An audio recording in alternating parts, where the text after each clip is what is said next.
Hello everyone. आज हमें पाठ करना है अपना पदार्थ की संरचना एवं प्रकृति। ठीक है, तो सबसे पहले आपको ये पता होना चाहिए कि पदार्थ होता क्या है। पदार्थ क्या होता है? वे वस्तुएं जो जिनका भार होता है और जो स्थान घेरती है, उनको हम क्या बोलते हैं? पदार्थ बोलते हैं। ठीक है, अब पदार्थों की संरचना के आधार पे इनको हमने दो भागों में वर्गीकृत किया है, जिसको हम बोलते हैं पहला बाह्य संरचना और दूसरा आंतरिक संरचना। बाह्य संरचना मतलब कि हम उसको बाहर से देख के पहचान पाएँ कि कैसा है पदार्थ, किस तरह का दिख रहा है। ठीक है, आंतरिक संरचना मतलब उसके अणुओं में किस प्रकार का स्ट्रक्चर है, उसके अणु किस प्रकार से एक दूसरे के साथ सेट है, उसको हम क्या बोलते हैं? आंतरिक संरचना। अब बाह्य संरचना में आपका क्या आता है? बाहरी रंग रूप, आकार, या फिर उसका किस तरीके से वो दिख रहा है, तो इसको हम क्या बोलते हैं? बाह्य संरचना। और इसको वर्गीकरण को हम क्या बोलते हैं? भौतिक वर्गीकरण।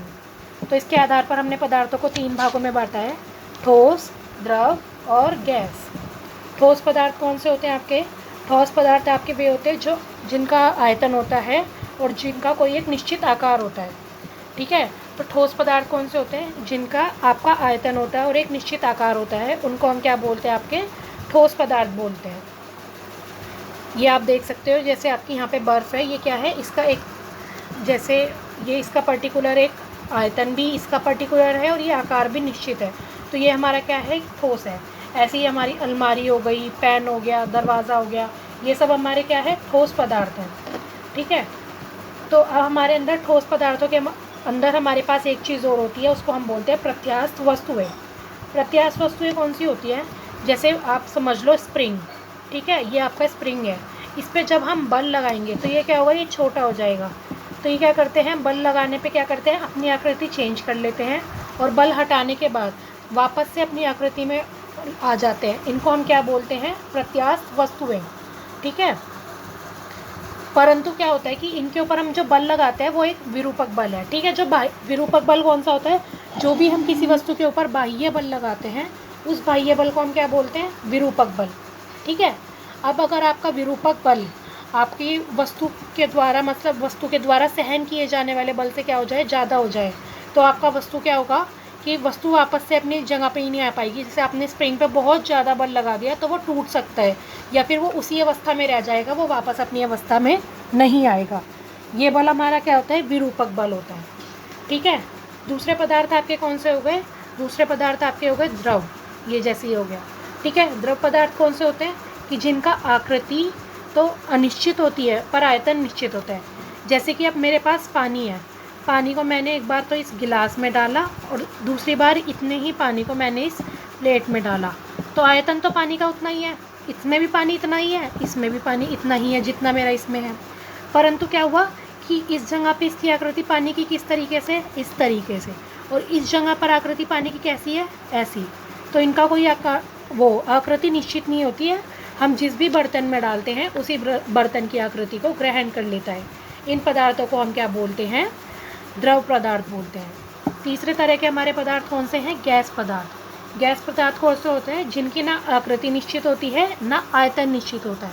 ठीक है, गैसों को आपके चारों तरफ गैसें हैं, पर आपको पता तो नहीं है कि आपके कितने, आप ये तो नहीं कह सकते मेरे चारों तरफ 1 किलोग्राम गैस है।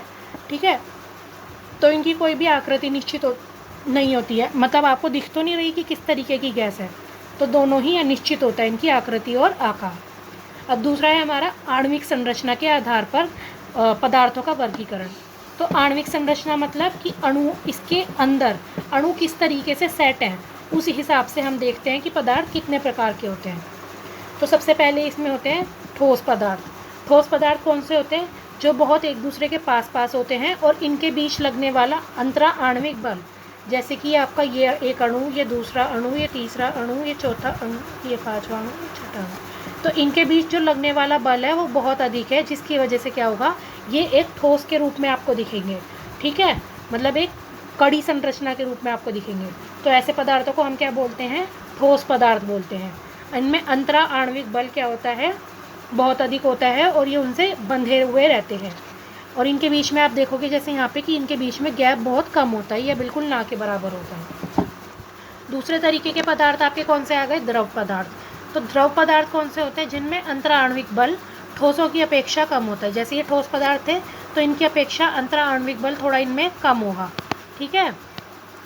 इनके अणु थोड़े थोड़े दूर दूर होते हैं और ऐसे पदार्थों को हम क्या बोलते हैं, द्रव पदार्थ बोलते हैं। तीसरे प्रकार के हमारे कौन से होते हैं, गैस। गैस के अणु एक दूसरे से बहुत दूर दूर होते हैं, गैस के अणु एक दूसरे से बहुत दूर दूर होते हैं। तो इनके अंदर अंतराण्विक बल न के बराबर होता है, ठीक है। अगर इनके अंदर अंतराण्विक बल होता तो गैस के जो डले बन जाते वो हमारे ऊपर गिरते, ठीक है। पर क्या होता है, इनके अंदर अंतराण्विक बल नहीं होता, तो ये एक दूसरे से बहुत दूर दूर दूर दूर रहते हैं। तो ये हमारे कौन से हो गए, तीसरे प्रकार के गैस। अब हम देखते हैं, देखो इसमें अब ये आपको थोड़े से एग्जाम्पल बताए हुए हैं, आपको पता लग जाएगा कि ठोस किसको कहते हैं, द्रव कौन से होंगे, गैस। आपकी हवा है, हवा आपकी क्या होगी, हवा आपकी कौन सी होगी, ठोस होगी, सॉरी गैस होगी। हवा तो आपकी गैस होती है ना, ये भी आपकी हवा ही हो गई, ठीक है। अगला आपका क्या हो गया, मैग्नेट। मैग्नेट आपका क्या होगा, चुंबक, मतलब ये क्या होगी, आपकी ठोस होगी। अगला आपका हो गया स्मोक। स्मोक मतलब जो आपका धुआं वगैरह निकलता है फैक्ट्री से, तो ये भी आपके किस में आता है, गैसेस में आता है। फिर आपकी रेन, बारिश, ये क्या होगी, द्रव होगी। फिर आपका ये क्या हो गया, लकड़ी का गुटका, ये आपका क्या हो गया, सॉलिड हो गया, मतलब क्या हो गया, ठोस। फिर आपका जूस, ये द्रव हो गया आपका। ऐसे ही आइस का ब्लॉक, मतलब आइस जो बर्फ़ का गुटका, ठीक है, तो ये आपका क्या हो गया, ठोस हो गया।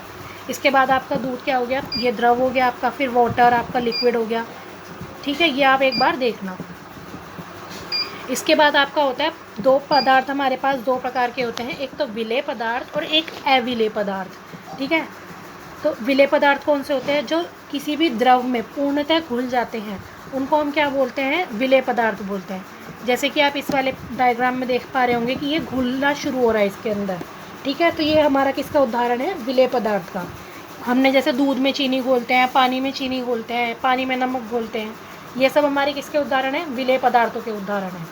दूसरा आपका कौन सा होता है, अविलेय पदार्थ। अविलेय पदार्थ कौन से होते हैं, जो कि द्रव में ना घुले, उनको हम क्या बोलते हैं, अविलेय पदार्थ। जैसे कि आप ये देख रहे हो कि आपका ये पानी है और इसके अंदर हमने रेत मिलाई, तो रेत क्या हो गई, रेत अलग से नीचे बैठ गई, ये जल में घुली नहीं ना, तो इसको हम क्या बोलते हैं, अविलेय पदार्थ बोलते हैं।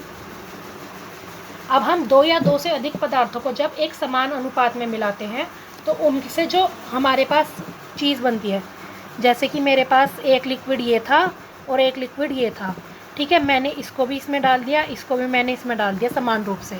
ये भी मेरे पास 5 लीटर था, ये भी मेरे पास 5 लीटर था, ये 10 लीटर बन गया, ठीक है। मैंने इसको समान रूप से मिलाया, तो ये क्या बन गया, हमारा मिश्रण बन गया, ठीक है। और जब हम दो या दो से अधिक तत्वों को क्या मिलाते हैं, एक निश्चित अनुपात में मिलाते हैं। जैसे कि मैंने यहाँ पे लिया, एक मैंने हाइड्रोजन का मॉलिक्यूल ले लिया, वो 2 मैंने हाइड्रोजन के मॉलिक्यूल ले लिए, और मैंने क्या लिया, एक ऑक्सीजन का मॉलिक्यूल ले लिया। इनको मैंने मिक्स करा तो मेरा क्या बन जाएगा, H2O। ऐसे ही मैंने एक कार्बन का मॉलिक्यूल ले लिया प्लस 2 ऑक्सीजन के मॉलिक्यूल ले लिए, मतलब ये निश्चित है, तो ये क्या बनेगा, CO2, ठीक है। तो जब भी हम दो यौगिक, मतलब दो तत्वों को, दो या दो से अधिक तत्वों को किसी भी निश्चित अनुपात में मिलाते हैं, तो हमारे क्या बनते हैं, यौगिक बनते हैं। कभी भी जब आप एक कार्बन और 2 ऑक्सीजन को मिलाओगे, कभी भी कोई और चीज़ नहीं बनेगी, हमेशा आपका CO2 ही बनेगा, ये इसका निश्चित है, ठीक है। तो आज हम इतना ही करते हैं।